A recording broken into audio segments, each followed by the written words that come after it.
सदन आपके दफ्तर में जो बात होती है उसको बाहर उजागर करना चाहेंगे तो बात हम भी रख सकते हैं सर, हम भी उल्टा बात रख सकते हैं अंदर के। तो इस प्रकार के आप संसदीय मंत्री हैं, आप संसदीय मंत्री हैं, आप इस पब्लिक डोमेन में please understand, it is in the public domain, it is in the media, it is in the social media, what are you talking? हमारे अध्यक्ष महोदय के दफ्तर में जो बातें करते हैं उसको इस प्रकार से आप उसका उल्लंघन मत करिए। आप संसदीय मंत्री हैं, आप तो अपना कर्तव्य याद रखिए। आपका लेटर पब्लिक डोमेन में है, कर्तव्य याद रखिए, आप तो अपना कर्तव्य याद रखिए। अध्यक्ष महोदय, अब एक मिनट, महत्वपूर्ण विषय पर चर्चा कर रहे हैं। कोई भी ऐसा, हम इस सदन की गरिमा के अनुसार बोले, सदन की परंपराओं के अनुसार बोले।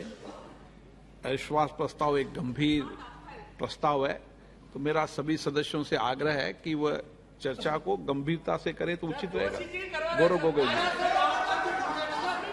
अध्यक्ष महोदय, मैं इस प्रस्ताव को आपके समक्ष रखता हूं और आपकी अनुमति की अपेक्षा करता हूं कि मैं अपना वक्तव्य रखूं। अध्यक्ष महोदय, मैं सबसे पहले आपका आभार प्रकट करता हूं कि आपने इंडिया अलायंस के इस अविश्वास प्रस्ताव को आपने स्वीकार किया।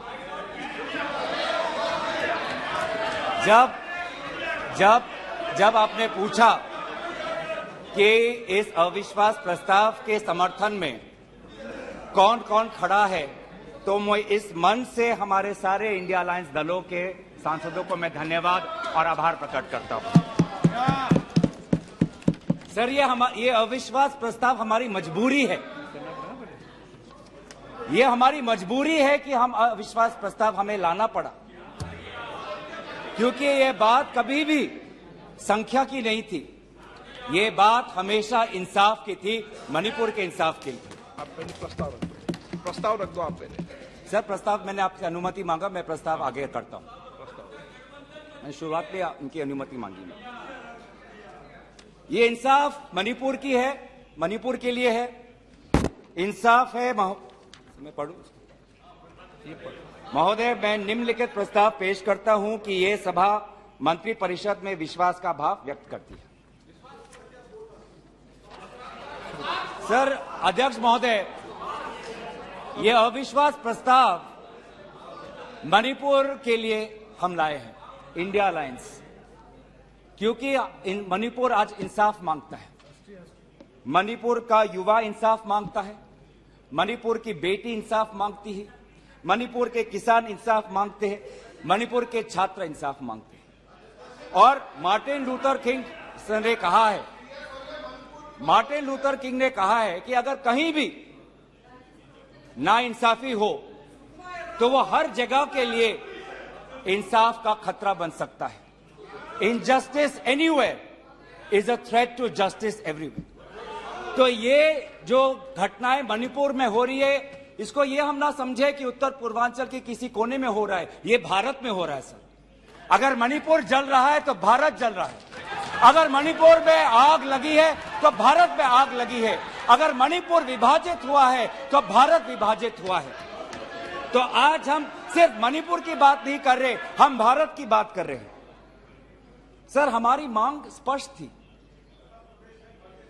कि देश के मुखिया होने के नाते प्रधानमंत्री सदन में आए, अपनी बात रखे, अपनी संवेदना प्रकट करे और उस पर सारे पार्टी समर्थन दे और मणिपुर को एक संदेश जाए कि इस दुख की घड़ी में पूरा सदन मणिपुर के साथ है, हम मणिपुर में शांति चाहते हैं। यह हमारी अपेक्षा थी, यह हमारी अपेक्षा थी। लेकिन अफसोस की बात है कि ऐसा नहीं हुआ। प्रधानमंत्री महोदय ने एक मौन व्रत लिया कि सदन में ना लोकसभा में कुछ बोलेंगे, ना राज्यसभा में कुछ बोलेंगे, और इसीलिए अध्यक्ष महोदय, ये नौबत आनी पड़ी कि हम अविश्वास प्रस्ताव के द्वारा प्रधानमंत्री मोदी जी का मौन व्रत हम तोड़ना चाहते हैं। सर, साफ साफ 3 सवाल है प्रधानमंत्री महोदय से। सवाल पहला कि आज तक वो मणिपुर क्यों नहीं गए?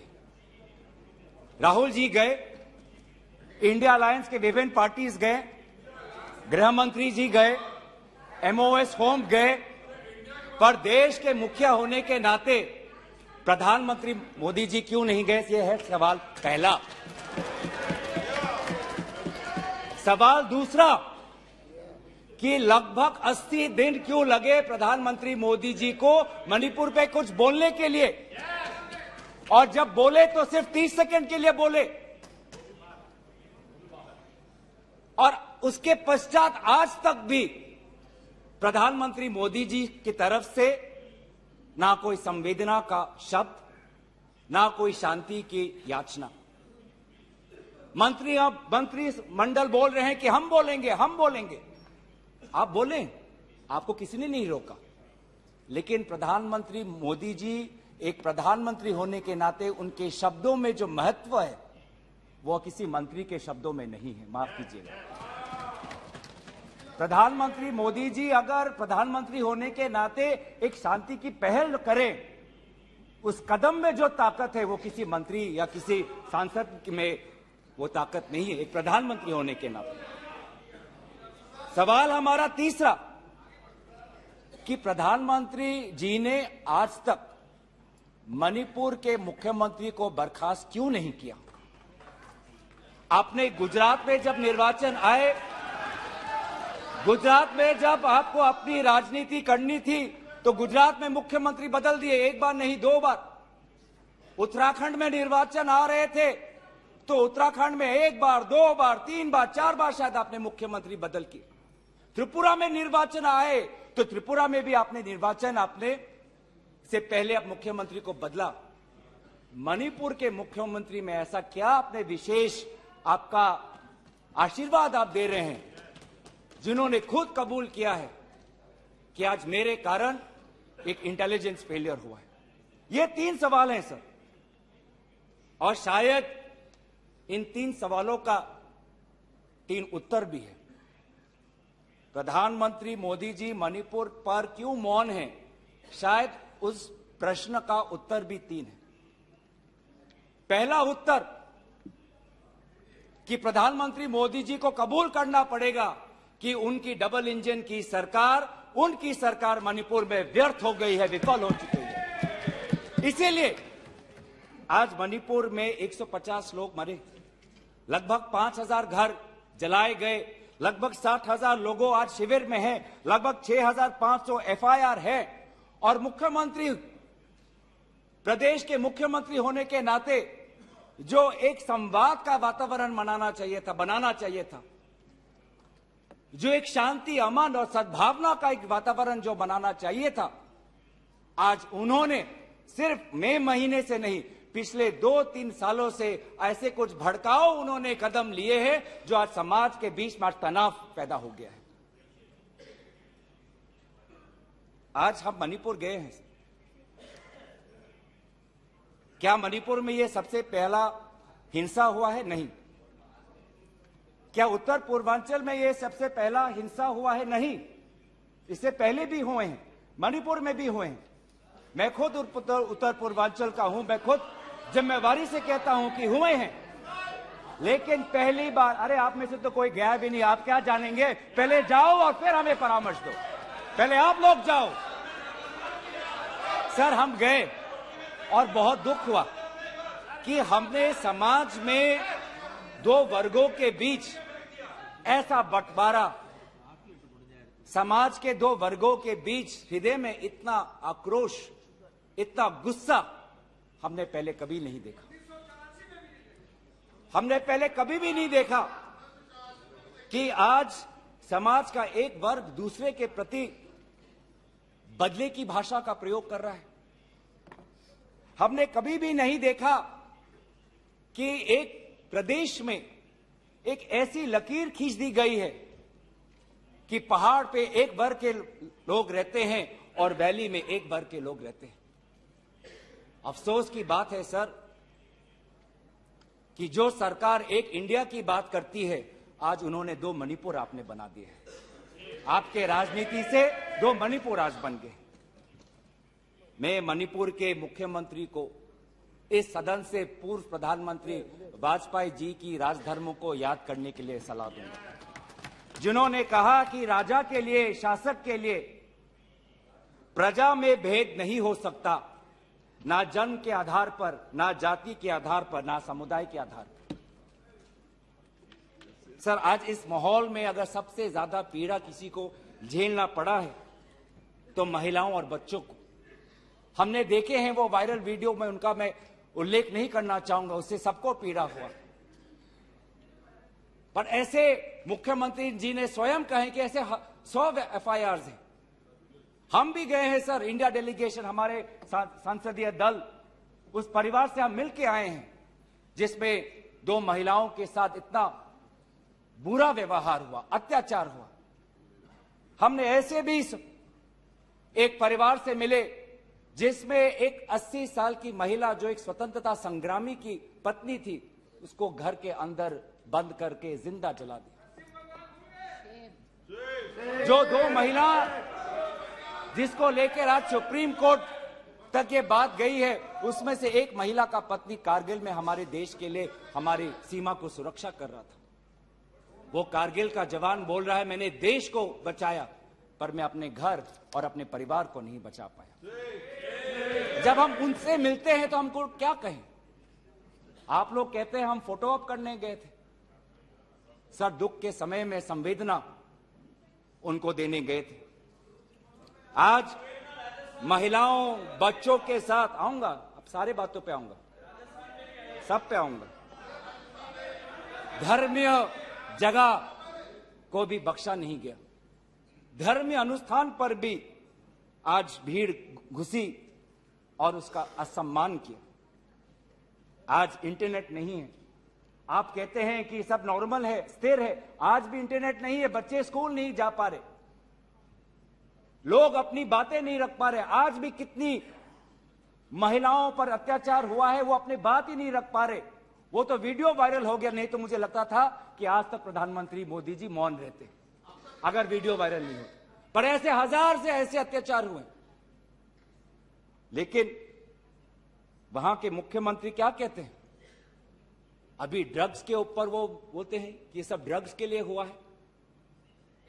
अध्यक्ष महोदय, बहुत गंभीर पूर्वक मैं ये बात अपने आपके समक्ष सदन में रख रहा हूं कि मणिपुर के मुख्यमंत्री के कार्यालय से जब एक ड्रग माफिया के बड़े नेता को वहां की पुलिस ने पकड़ा तो मुख्यमंत्री के दफ्तर से फोन गया कि उस ड्रग के माफिया को बचाओ, रिहा करो। और वो ड्रग का माफिया कौन था? वो ड्रग का माफिया आप ही की दल के ऑटोनोमस डिस्ट्रिक्ट काउंसिल के चेयरमैन थे, जो वहां पे जब इटोचा सिंह को पकड़ा गया, लोयांग नांगबंग इटोचा, जब इस व्यक्ति को पकड़ा गया तो मुख्यमंत्री के दफ्तर से फोन गया कि इसको रिहा करो। और ये इटोचा कौन है? वहीं के राज्य सरकार के PHE मिनिस्टर सुशील द्रो के भाई हैं। आज ये इन सरकार राज्य में ड्रग्स की बात करते हैं, ड्रग्स के साथ मुख्यमंत्री महोदय के दफ्तर का ताल्लुकात है। ये बात मैं नहीं कर रहा, वो पुलिस अफसर जिनको इनकी राज्य सरकार ने मेडल दिया, वो आज वो बात कर रही है कि ये सरकार ने मुझे मेडल दिया और यही सरकार मुझे ड्रग्स से जुड़े हुए इनके दल के नेताओं को छोड़ने के लिए कह रही है। उन्होंने अपना मेडल वापस कर दिया राज्य सरकार। पॉपी फार्मिंग की बात करते हैं। आज आपका ही narcotics and affairs of border NAB ये कहता है the scale of poppy plantation in Manipur has spread across 15,400 acres of land in the hills between 2017 and 2023. 2017 में आपकी सरकार आई थी।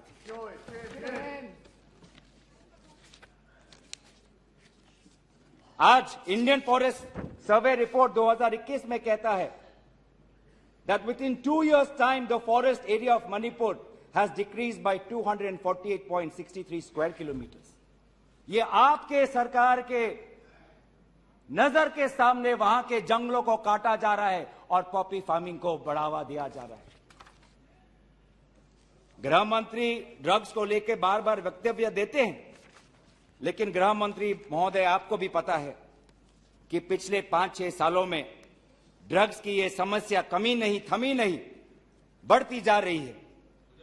लगभग 2017 में एनसीआरबी का डेटा है 1113 केसेस, 2021 में 3611।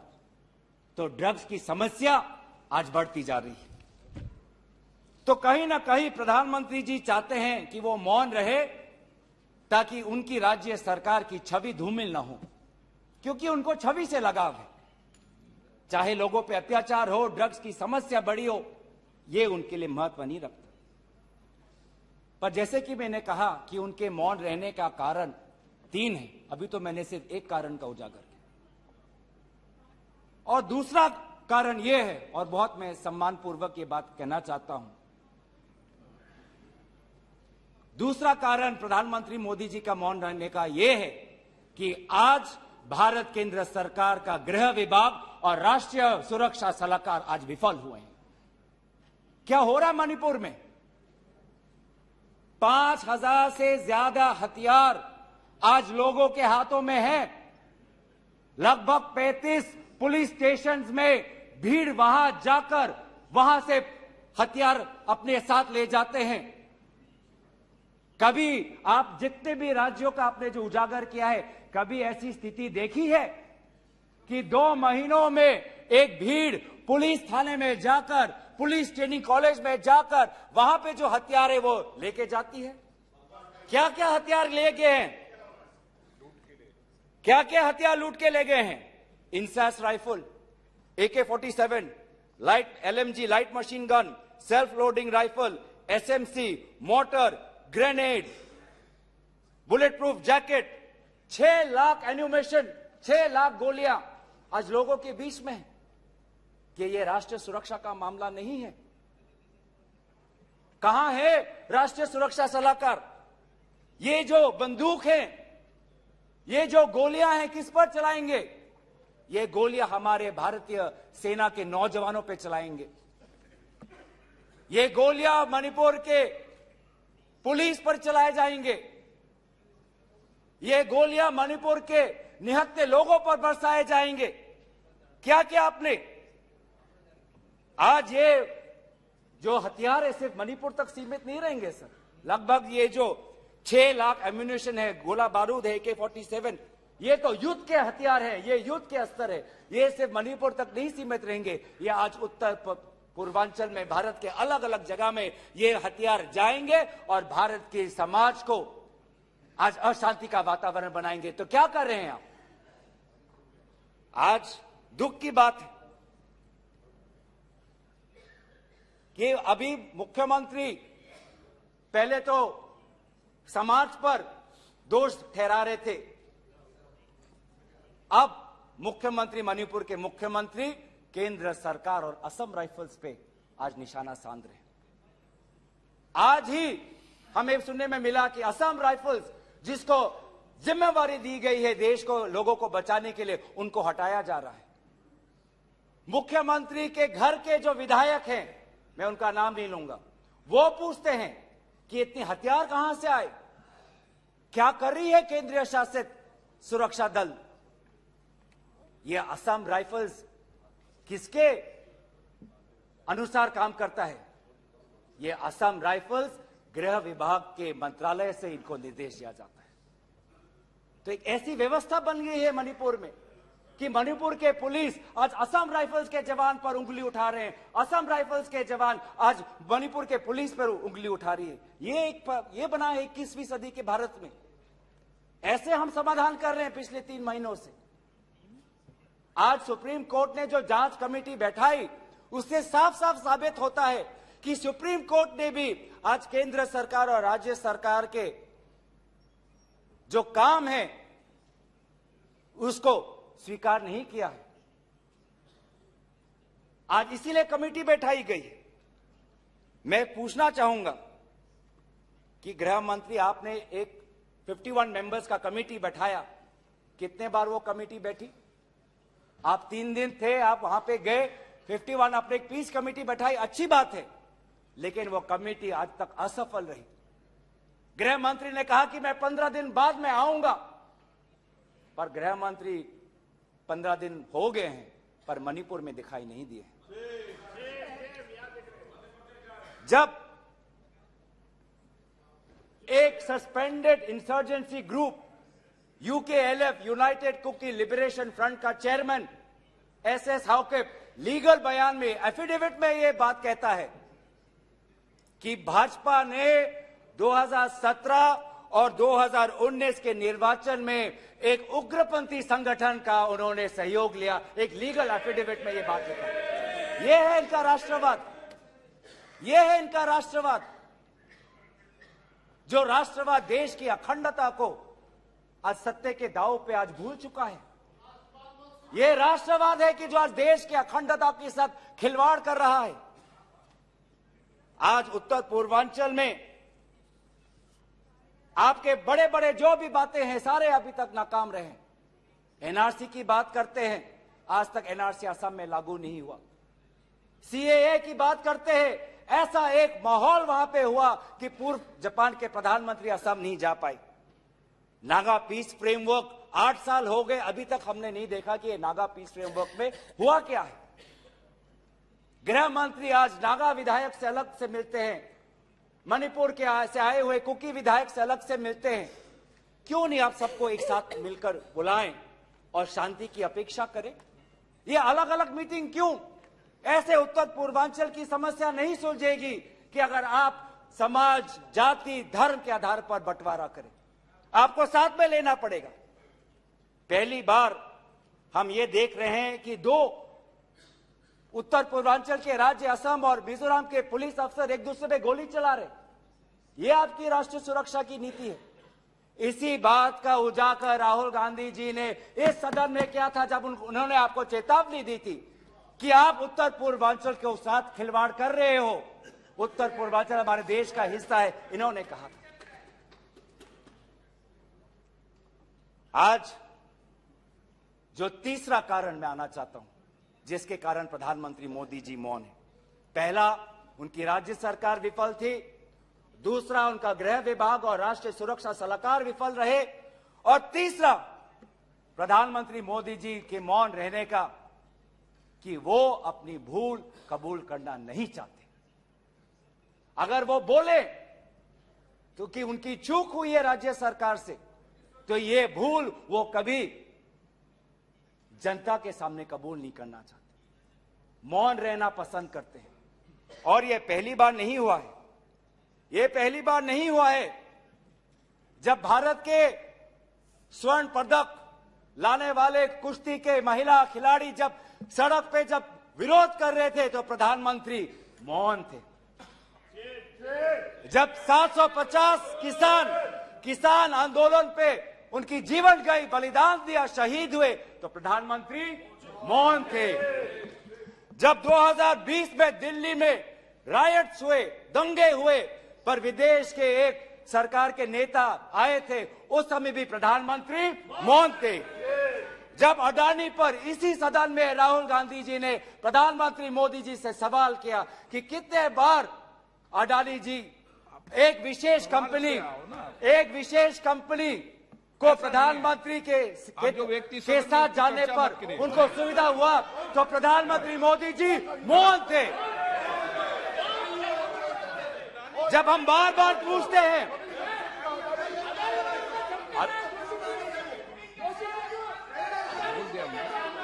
सर बड़ी आश्चर्य की बात है कि सर कि अभी तक मैंने प्रधानमंत्री का नाम लिया, अभी तक मैंने मुख्यमंत्री का नाम लिया, अभी तक मैंने गृह मंत्री का नाम लिया, अभी तक इन उनकी तरफ से विरोध नहीं आया, लेकिन जब एक विशेष कंपनी के मालिक का नाम लिया तो ये सारे मंत्री और सांसद खड़े हो गए।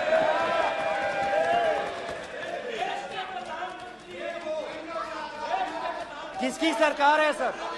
ये किसकी सरकार है? जब चीन पर हमने सवाल किया, चीन पर जब हम चीन पर आप पूछे, मैं चीन पर आता हूं, जब चीन पर हमने सवाल किया कि चीन हमारे सीमा के अंदर कितना आए, कितने किलोमीटर पर है, तो प्रधानमंत्री मोदी जी मौन रहे।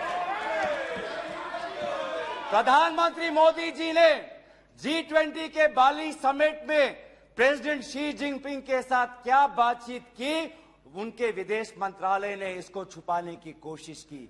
लेकिन जब चीन के विदेश मंत्रालय से बात आई तो भारत सरकार के विदेश मंत्रालय ने खुद कबूल किया कि हां, हमने ये बात हमने छुपाई थी कि बहुत संवेदनशील बातें प्रधानमंत्री मोदी जी ने शी जिनपिंग के साथ बाली में किया। हम पूछना चाहते कि क्या बातें की आपने, क्या समझौता हुआ, क्या बताएंगे? विदेश मंत्री ने कुछ दिन पहले हम सबके समक्ष एक स्टेटमेंट रखा, पर उस स्टेटमेंट पर भी बाली में प्रधानमंत्री मोदी जी और प्रेसिडेंट राष्ट्रपति शी जिनपिंग के बीच में क्या बात हुई, इन्होंने उजागर नहीं किया। आप चीन की बात करते हैं, आप चीन की बात करते हैं, तो प्रधानमंत्री मोदी जी जब जम्मू कश्मीर के पूर्व राज्यपाल ने कहा कि उन्होंने प्रधानमंत्री को फोन किया था, तो पूर्व ये राज्यपाल ने क्या कहा कि उनको चुप रहने का सलाह उनको मिला। प्रधानमंत्री मोदी जी मौन रहे। जब पूर्व एक राज्यपाल ने कहा कि हमने सुरक्षा मांगी थी हमारे पुलवामा के जवानों के लिए, लेकिन हमको कोई सुरक्षा नहीं मिली, जब ऐसा गंभीर बात एक पूर्व राज्यपाल, आपकी ही चुनी हुई राज्यपाल ने रखा, तो प्रधानमंत्री मोदी जी मौन रहे। जब कोविड में सेकेंड वेव में लोग के सांसों में, फाफड़ों में ऑक्सीजन नहीं था, तब प्रधानमंत्री पश्चिम बंगाल में वोट मांग रहे थे। जब मणिपुर में महिलाओं पर अत्याचार हो रहा था, तो प्रधानमंत्री जी कर्नाटक में वोट मांग रहे थे। ये कैसा राष्ट्रवाद है? यह कैसा राष्ट्रवाद है जो देश से ऊपर अपने सत्ता को ज्यादा महत्व देता है? इस देश के इतिहास में हमने दूसरे प्रधानमंत्री भी देखे हैं। हमने ऐसे भी प्रधानमंत्री देखे हैं जिन्होंने उत्तर पूर्वांचल और भारत की संवेदना को समझा। मैं उदाहरण देना चाहता हूं, जब असम में हमारा असम अकॉर्ड हुआ 1985 में, तो असम में हमारी कांग्रेस की सरकार थी, लेकिन शांति के पहल के लिए उस समय के पूर्व प्रधानमंत्री राजीव गांधी जी ने कहा कि कांग्रेस की सरकार बर्खास्त होनी चाहिए, हम एक निर्वाचन लाना चाहते हैं ताकि शांति आगे बढ़े। ये हमारा राष्ट्रवाद है कि दल से ऊपर हमारा देश, ये हमारा राष्ट्रवाद है। जब मीजो अकॉर्ड हुआ, सुन लीजिए, सुनने का धैर्य रखिए। जब मीजो अकॉर्ड हुआ 1986 में, तो मिजोरम में हमारी सरकार थी, लेकिन राजीव गांधी जी ने लालडेंगा जी के साथ समझौता करके मीजो अकॉर्ड उन्होंने स्थापना किया 1986 में, और वहां के पूर्व लालडेंगा जी मिजोरम के इंटरिम गवर्नमेंट के मुख्यमंत्री बने। और निर्वाचन यह है कि हमें सत्ता नहीं, हमें शांति चाहिए उत्तर पूर्वांचल में। अगर सत्ता खोनी पड़ी, दल का बलिदान देना पड़ा, तो उत्तर पूर्वांचल और देश की अखंडता के लिए हम वो बलिदान देने के लिए तैयार हैं। सोनिया जी को याद होगा, जब मीजो अकॉर्ड हुआ उसके अगले ही दिन राजीव गांधी जी और सोनिया जी मिजोरम गए थे, आइजवाल गए थे, और जगह जगह पर लोगों ने इन दोनों का स्वागत किया और उन्होंने कहा, स्वागत राजीव गांधी जी, वेलकम राजीव गांधी जी, आप शांति के प्रतीक हो। ऐसा पहल प्रधानमंत्री मोदी जी मणिपुर में क्यों नहीं करते? हम उनका समर्थन करेंगे, हम उनका समर्थन करेंगे। इस सदन में जब 2012 में असम में कोकराझार में जब हिंसा हुआ, तो इस सदन में, लोकसभा में, राज्यसभा में प्रधानमंत्री, हमारे पहले प्रधानमंत्री डॉक्टर मनमोहन सिंह जी ने इस सदन में उन्होंने बात रखी। जब कोकराझार में जब हिंसा हुआ, तो उसके 7 दिन बाद प्रधानमंत्री मनमोहन सिंह जी वहां पर गए और उन्होंने कहा, क्या कहा? उन्होंने कहा असम में जाकर, we are one people, We are one nation. We must live together as such. We must restore peace and calm throughout the area. ऐसी बातें प्रधानमंत्री मोदी जी क्यों नहीं करते? चलिए मेरे दल का नहीं, चलिए मेरे दल का नहीं, मैं आपके दल का उदाहरण देता हूं। जब 2002 में गुजरात में जब दंगे हुए तो उस समय के प्रधानमंत्री वाजपेयी जी गुजरात गए थे, शाह आलम के वो रेफ्यूजी कैंप में गए थे। तो सीधा सीधा सर मैं प्रधानमंत्री जी से तीन में हमारी याचना है, तीन हमारे याचना है। याचना एक कि वो सदन में आकर अपनी बात रखे, लोकसभा में आए और राज्यसभा में भी जाएं, लोकसभा में भी आए और राज्यसभा में भी जाए। हमारी याचना दूसरा कि वो मणिपुर जाए और पूरे पार्टी को लेके जाए। ये बात हमने सदन के प्रारंभ होने से भी पहले कहा था कि अगर प्रधानमंत्री पूरा मणिपुर को में एक ऑल पार्टी डेलीगेशन लेके जाएंगे तो हम सब उसमें शामिल होंगे। और हमारा तीसरा ये याचना है कि मणिपुर के विभिन्न समाज सेवक संगठनों को बुलाकर एक मीटिंग करिए, शांति का एक पहल रखिए। लेकिन प्रधानमंत्री क्या कर रहे हैं? प्रधानमंत्री आज इंडिया अलायंस को बदनाम करने में तुले हैं, देश के नाम को आज बदनाम करने में तुले हैं। अफसोस की बात है, अफसोस की बात है, जब आप पॉपुलर फ्रंट ऑफ इंडिया की बात करते हैं, इंडिया मुजाहिदीन की बात करते हैं, ईस्ट इंडिया कंपनी की बात करते हैं, तो हम इंडियन इंस्टीट्यूट ऑफ टेक्नोलॉजी की बात करते हैं, हम इंडियन स्पेस रिसर्च ऑर्गेनाइजेशन की बात करते हैं, हम इंडियन पुलिस फोर्स की बात करते हैं, हम इंडियन एयरफोर्स की बात करते हैं। आप जब इंडिया को बदनाम करते हैं तो हमें तो भारत का तिरंगा दिखता है, जहां पे गेरुआ है, सफेद है, हरा है और बीच में अशोका चक्र है।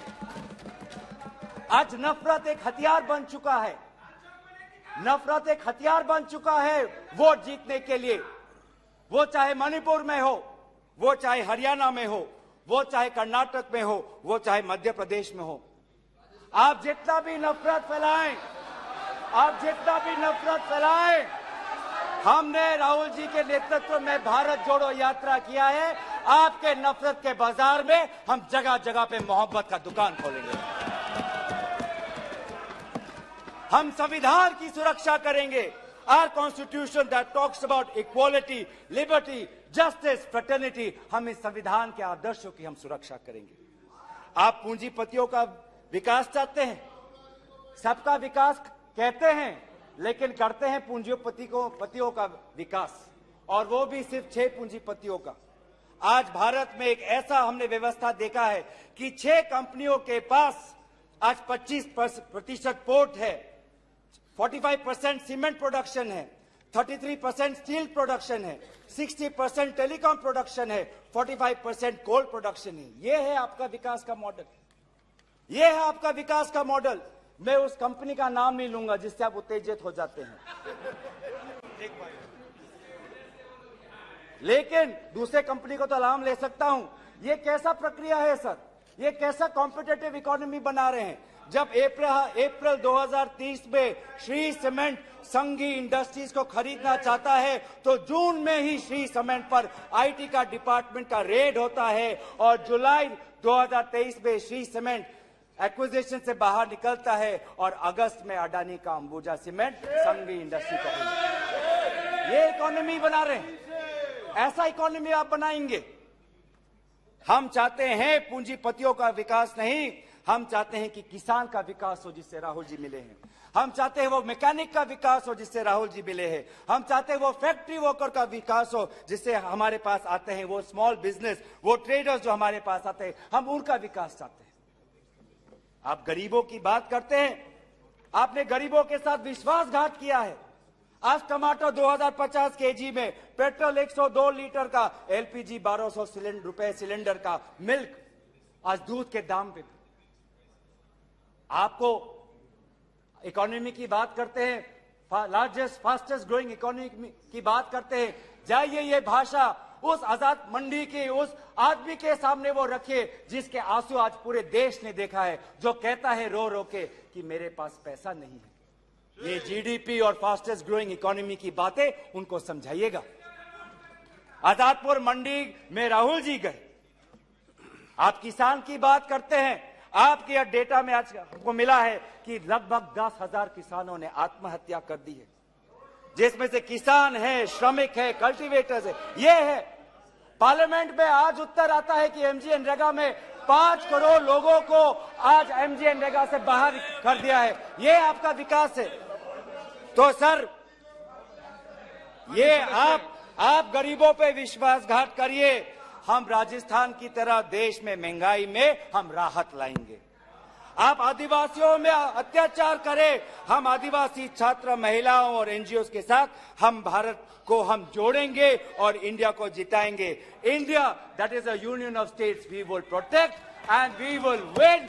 जो 2024 में भारत जीतेगा, इंडिया जीतेगा। इनका अहंकार मत करिए। इन्हीं बातों के साथ मैं अपना प्रस्ताव यहीं पे रखता हूं। धन्यवाद।